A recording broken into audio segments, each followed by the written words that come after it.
What is up, everyone? Welcome back to another video today, and in this video I have the Florida Excursion trip recap for you guys. So here we are, finally made it to the end of all the videos from the Florida Excursion trip that I did back in November. What an amazing time that was. Super fortunate to have been a part of this and have been able to put something together like this when previously I hadn't done anything like this before.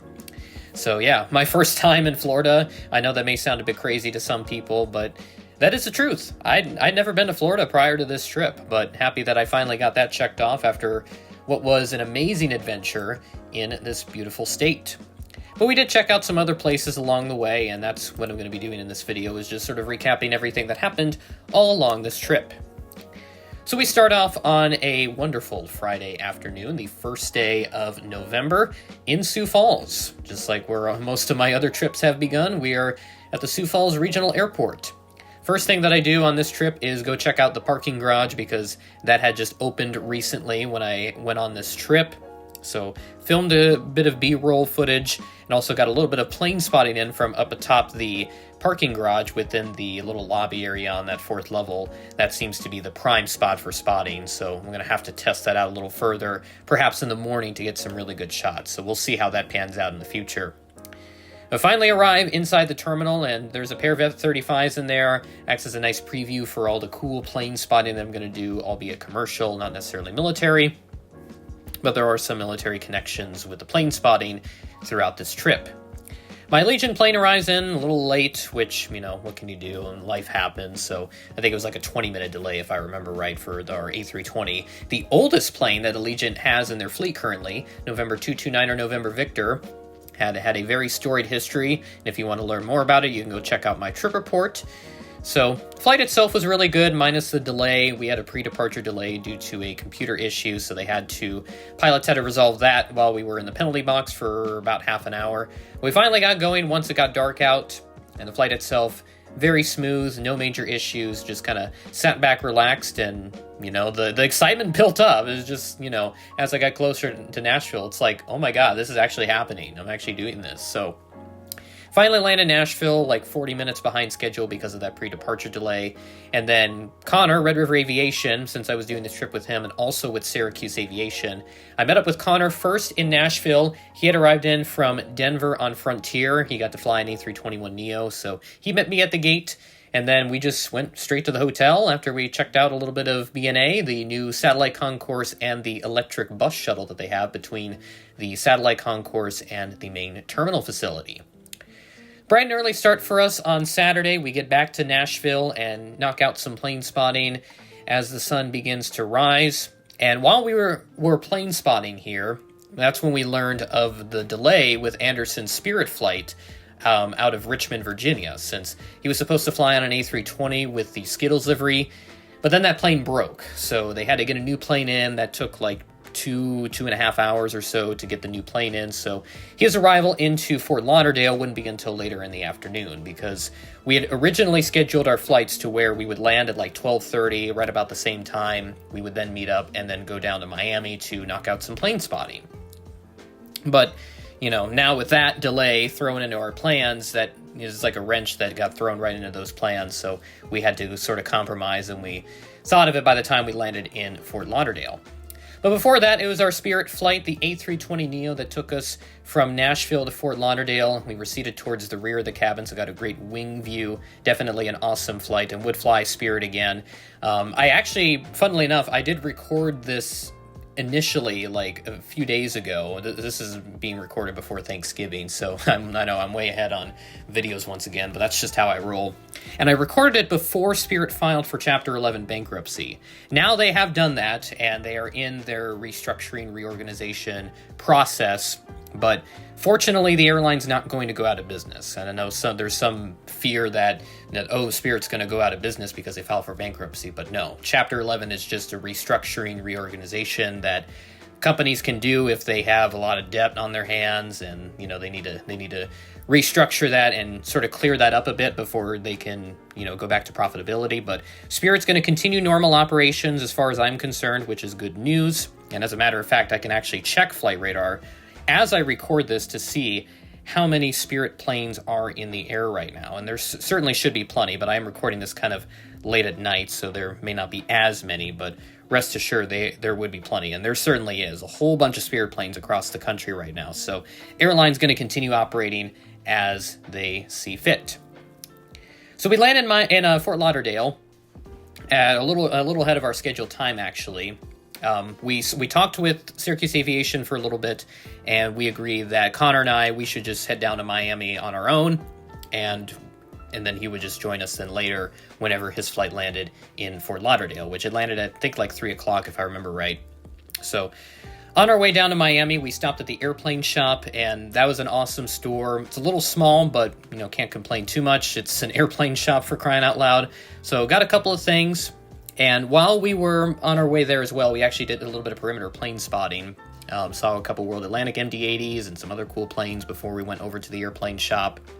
So while we were at the airplane shop, Connor and I, we agreed to get Anderson a model because, we hated for him to miss out on the airplane shop because of that delay with Spirit, something completely out of his control. So we decided to make it up to him, and we got him a model.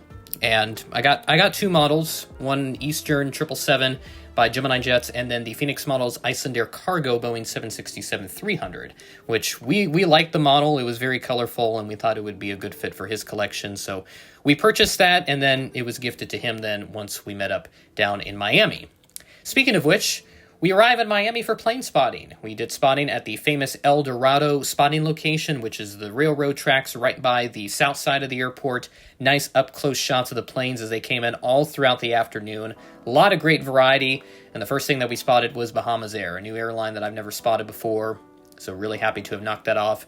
And we also got the likes of Yankee Tango, the Lufthansa Retro 748, and also the British A380 Super that came in, which the A380 that did come in on that day, it was Golf-X-Ray Lima Echo Hotel. I had heard from a friend that the plane was having some major maintenance issues in Miami not too long ago. But as far as I know, that particular flight didn't have any major issues. So that was awesome. And then just a lot of international variety, as you would expect from Miami. There's plenty of the South American, Latin American traffic. We got like 3 A320s back to back to back from Volaris, Latam, and Avianca, which was really cool. Global X came in along the way, and then just got a bunch of other cool variety, all the internationals once again. My first catch of Condor in the new livery with the A330neo, that was also an awesome catch. KLM Cargo 747, Gull 737 MAX, Copa Airlines MAX as well. I could just keep naming aircraft. I mean, there's so much cool stuff that we spotted in Miami for that entire afternoon. Such an awesome time, and I really hope to go back to Miami, get some more plane spotting in, because that spot is just incredible with the lighting and with, the direction that the planes come in. Even if they land on runway 12, which is a diagonal runway, at least for my camera anyway, I still get some pretty good shots of the planes. So them arriving on the 12s certainly didn't bother me too much. Sun began to set, and then, more cool variety came in. Yankee Tango left, and then some cool cargo stuff came in. We finished it off with a blank A320. It was a foreign registered one. I forget who operated it.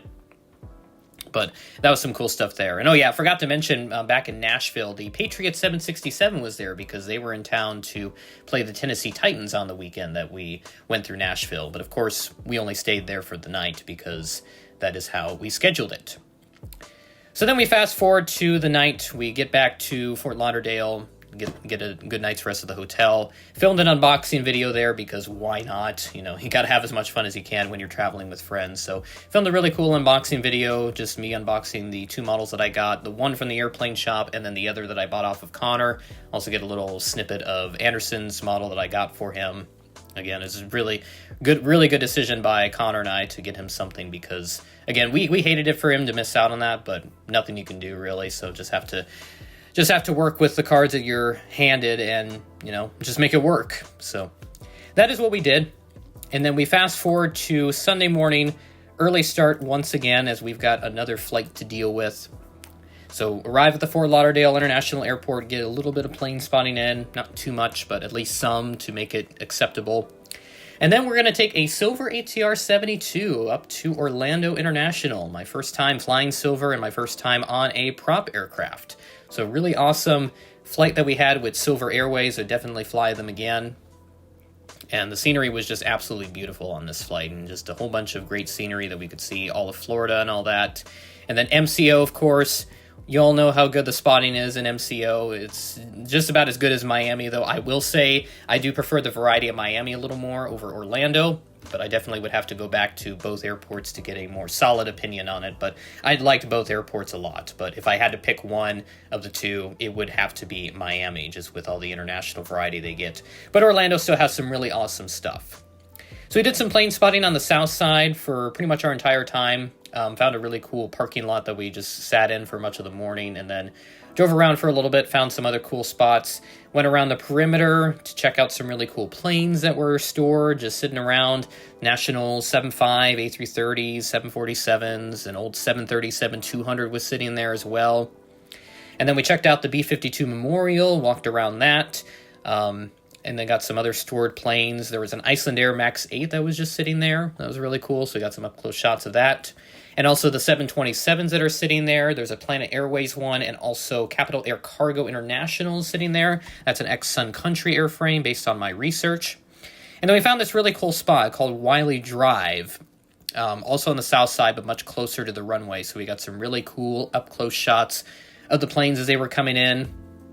Some highlights that we got included Spirit of Freedom, the Delta 757 with the sticker. United 777 did a go-around. And then, a bunch of cool tower shots. And then British Airways, they decided to send in the A350-1000 that day on the Heathrow flight. They still had the 777 on the Gatwick flight that day. Blue Rika also made an appearance. And then California 1, it did like a sidestep onto the parallel runway. I'm not sure what that was all about, but really cool to see that and get an awesome catch of that special livery. My first time catching the state liveries on the 800. And then later that evening, we moved to another spot, did some more plane spotting, and caught the United Star Alliance 75, Delta A330 with that Cerium Platinum Award sticker. Awesome contrast with all the planes, JetBlue E190 even, just a whole bunch of cool stuff, Bermuda Air E175. And that was our spotting session at Orlando. We then had a little bit of dinner and then dropped off Anderson at the Orlando airport so he could get back to college for the week ahead. And again, it's sad to drop off a friend at the airport, have them go back to where they came from, but all good things must come to an end, so we wished him safe travels back to Richmond and back to college, and we will be excited for the next adventure that we do together. That brings us to the rest of that night. Connor and I, we drove over to Tampa to get some good night's rest, and then Connor had to leave for an early morning flight back to Tulsa via Dallas Love Field, so it was like a 7 o'clock flight that he had to take. So I was up early as well, and then I went over to TPA to do some plane spotting. I got there early enough to catch Connor's flight leaving, so uploaded a separate video on that. So that's now my second time that I've caught a flight that Connor's been on, because I did the one from Sioux Falls to Chicago when he visited me after Airliners in Kansas City, and after we did that awesome Minneapolis spotting trip, and then now this. So it's really awesome to get that 2 times, twice in 1 year, and at completely different airports. How about that? The Tampa spotting was incredible. Bunch of cool stuff with the Breeze A220s. My first time getting some real solid catches of those. And then we had American Allegheny come in. Actually, we left rather. And then Southwest Missouri 1 paid us a visit. That was awesome. Did most of the plane spotting throughout the morning. And I also caught an E2 doing a go-around as well. My first time catching that type. And after that, I went over to St. Petersburg to get some work done. Just figure out a good video schedule, get announcements set up so that they could be posted at the desired times that I set aside. Did a little bit of plane spotting at St. Petersburg. Got a bunch of cool Legion planes, some GA stuff, and then Winter the Dolphin also came in while I was waiting for my plane. And then boarded the A319 that took me back home to Sioux Falls. A very smooth flight. No complaints to be had with that flight, and a lot of great scenery with the clouds, so, what can you do? Smooth landing back home in Sioux Falls as the sun began to set and a new week was about to start for me. Got home, worked on the special announcement video, and then got all the stuff off my camera onto my computer, which thankfully went well. And just a bunch of fun things, really. So, there you go. That's the Florida Excursion recap. Really blessed to have been a part of this adventure and just super fortunate to have even gotten to do this at all. I wouldn't have dreamed of doing this even a year ago, because I get nervous with new things, really. And it's just been my goal to try those new things and reduce that anxiety, get a little less nervous doing new things. And this trip certainly has helped with that. So I am more excited for the next adventure that Connor, Anderson, and myself are going to do at some point down the line. I don't know when it will be, but it will certainly be sooner than you think. And it's definitely going to be before airliners in Atlanta. That's kind of our goal here. So we'll see what we can come up with, and we'll be excited to try it out, go to some more cool places, and have a lot more fun with friends, because that's what we do. We have a lot of fun. Our friendship's been bonded for all eternity, especially after airliners in Kansas City. What fun we had, despite the limited time that we were together. This Florida excursion trip sort of the makeup for that, and just really fortunate to have been a part of it, and really, really happy to have shared all the content with you, and just, it's hard for me to put into words, really. Just an awesome trip, would do it again, and really excited for our next adventure that we've got together. So as I conclude this video, I've got a little music snippet, a little music video, if you will, that I created on just some of the fun highlights from this Florida excursion. And that's going to round out the recap video. So hopefully you guys enjoyed everything. Thanks so much for watching this recap video, and I will catch you in the next video.